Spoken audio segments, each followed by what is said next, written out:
Siamo con i lavoratori del mondo della ristorazione e del turismo che questa mattina hanno scioperato all'aeroporto Marco Polo di Venezia e parliamo adesso con Cecilia De Panz della Philcams CGIL. Quali le motivazioni dello sciopero e chi ha coinvolto?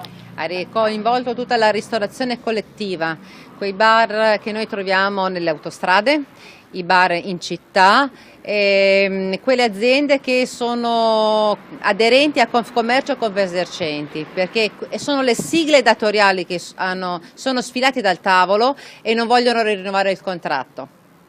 E appunto praticamente si parla del rinnovo del contratto nazionale, ma si parla soprattutto della precarietà di questi lavoratori. In questo settore la precarietà è altissima, perciò tanta professionalità ma molta precarietà e ormai il salario non è più sufficiente, sono salari da fame.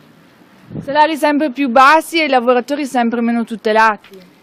In questo periodo è così, però se vogliamo mandare avanti un paese con la precarizzazione degli addetti, specialmente del turismo, che è un settore trainante, non abbiamo capito dove vogliamo mandare avanti, dove vogliamo mandare l'Italia. Cosa si vuole ottenere con questi scioperi?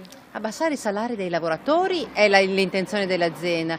Noi diciamo stop e lo facciamo con le armi che abbiamo. Oggi eravamo a Tessera, all'aeroporto internazionale, i nostri volantini sono in inglese perché questa manifestazione sta all'interno di uno sciopero internazionale, mondiale, di 2 giorni della ristorazione collettiva che coinvolge in primis McDonald's.